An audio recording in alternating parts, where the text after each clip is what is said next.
আমরা বেশি নির্বাচন করলে কোনো কোনো মহল থেকে বলা হয় এত নির্বাচন করেন কেন? আচ্ছা, নির্বাচন না করে কি করব আপনারাই বলে দেন।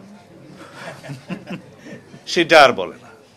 একজনকে বলতে শুনলাম যে শেখ হাসিনা পলায়ন করেছে, এটাই তো একটা বড় সংস্কার। বাস্তবিকই তো তাই। এদেশের নিরপেক্ষ নির্দলীয় তত্ত্বাবধায়ক সরকারের দাবিতে আমরা বহু বছর সংগ্রাম করে আসছি, আন্দোলন করে আসছি, যেটা 2011 সালে আওয়ামী লীগ উড়িয়ে দিল সংবিধান থেকে। তারা দাবি করতো সেটা নাকি তাদেরই আন্দোলনের ফলাফল ছিল। স্বীকার করি, যে সংসদে সেটা পাশ হয়েছিল সেই সংসদেরও আমি একজন মেম্বার ছিলাম। যদি তত্ত্বাবধায়ক সরকার ব্যবস্থা প্রবর্তন তখন হতো, তাহলে নিরপেক্ষ নির্বাচনের দাবি আর এভাবে আসতো না। কারণ নিরপেক্ষ, সুষ্ঠু, গ্রহণযোগ্য নির্বাচনের পূর্ব শর্তই হচ্ছে একটি তত্ত্বাবধায়ক সরকার, নিরপেক্ষ নির্দলীয় তত্ত্বাবধায়ক সরকার। সেটা তো আপনারা বহাল হয়েছেন। অন্তর্বর্তীকালীন সরকারের নামে সাংবিধানিকভাবেই আপনারা শপথ নিয়েছেন। সংবিধানের 106 অনুচ্ছেদ অনুযায়ী বৈধভাবেই আপনারা শপথ নিয়েছেন এবং সরকার পরিচালনা করছেন। এখন কেউ মনে করছে তাদেরকে হয়তো লেজিটিমেসি ক্রাইসিসের ভুগছেন এবং সেই জন্য একটা সাংবিধানিক স্বীকৃতি দিতে হবে। আচ্ছা, স্বীকার করলাম, সেই জন্যও তো একটি সংসদ লাগবে। সেই পার্লামেন্টে সংবিধান সংশোধন করতে হবে। আপনাদেরকে এই শপথ গ্রহণ অনুষ্ঠানকে 106 ধারার সরকারকে রেটিফিকেশন করতে হবে, আপনাদেরকে এন্ডোর্স করতে হবে এবং আপনাদের সেই লেজিটিমেসি ক্রাইসিস যাতে না ভোগেন, আপনারা সেই জন্য 4র্থ তফসিলে আপনাদেরকে সেই একটি বিধান করে স্থান দিতে হবে, যাতে ভবিষ্যতে কোনো প্রশ্নের সম্মুখীন না হন। তার জন্যও তো নির্বাচিত সংসদ দরকার।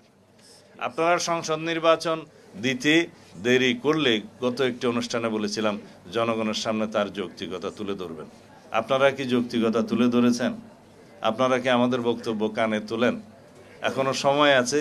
আমি মনে করি আপনারা সবার সাথে আলোচনা করে একটি নির্বাচনী রুটম্যাপ প্রদান করুন এবং সেই নির্বাচনী রুটম্যাপ জনগণের সামনে যদি যৌক্তিক মনে হয় জনগণ মেনে নেবে।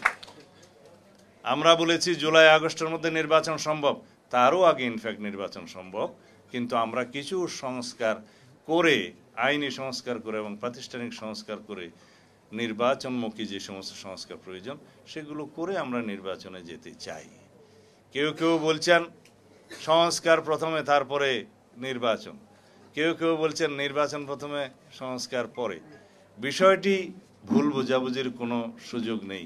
সংস্কার হচ্ছে একটি ধারাবাহিক প্রক্রিয়া, চলমান প্রক্রিয়া। আজীবন সংস্কার করে যেতে হবে।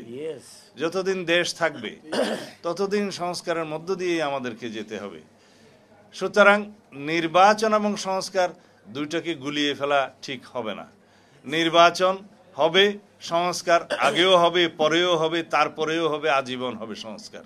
সংস্কারের ধারাবাহিক প্রক্রিয়া থেকে সমাজকে কখনো বিরত করা যায় না।